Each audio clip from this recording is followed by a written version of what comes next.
as we speak, is the feature directorial debut from J.M. Harper, and man, this director has a vision. This isn't his first time working on a major project.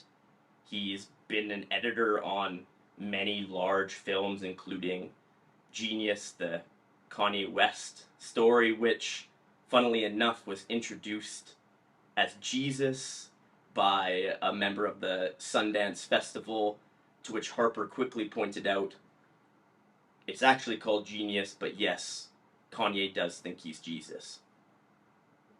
You can tell that JM has been working on this project for quite some time.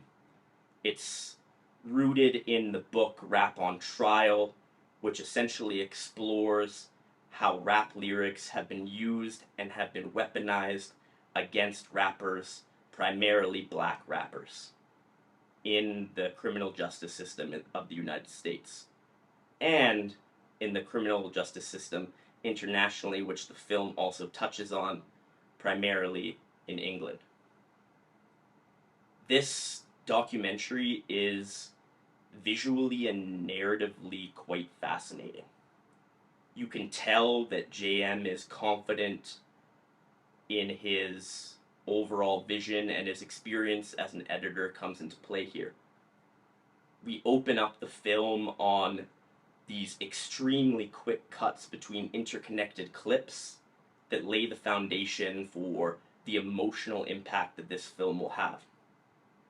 This is then juxtaposed by super long takes that aren't cut. Traditionally, in a documentary, you rely heavily on talking head footage that's cut strategically to send the exact message that you want. In this film, though, J.M. Harper is willing to let us sit with the subjects, with the real people that we're learning about.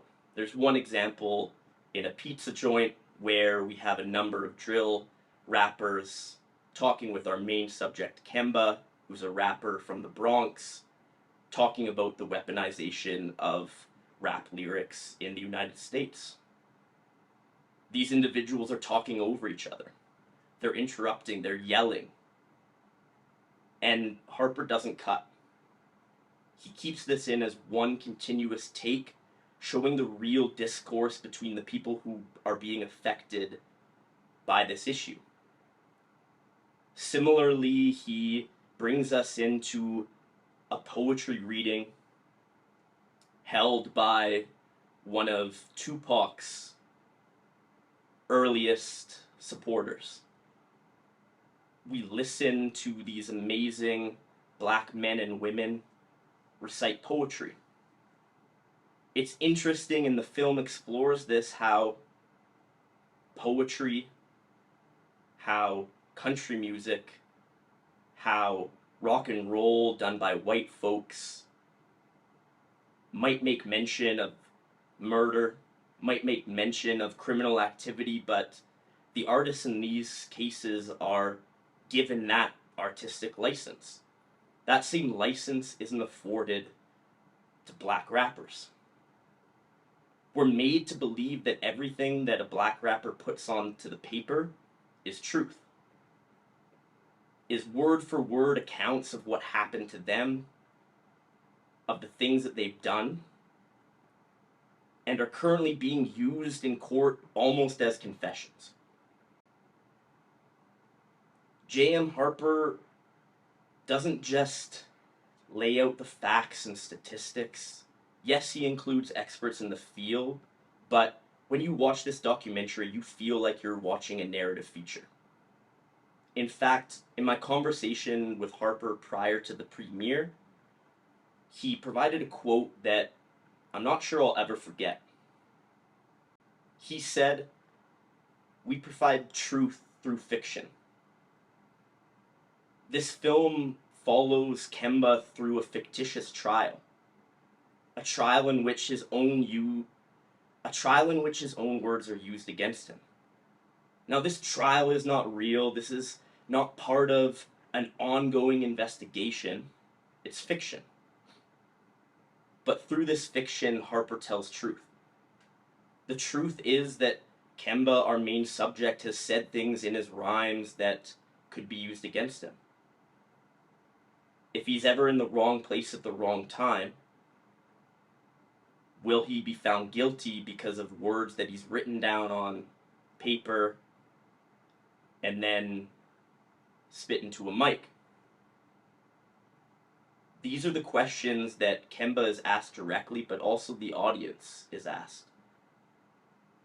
We're led to question what should be accepted as truth, what is fact, what is fiction, and a documentary that relied simply on traditional talking head footage wouldn't be able to have the same impact. Harper is willing to take so many risks. In fact, at some point he has real working rappers perform a scene, Act 3, Scene 1 from Romeo and Juliet.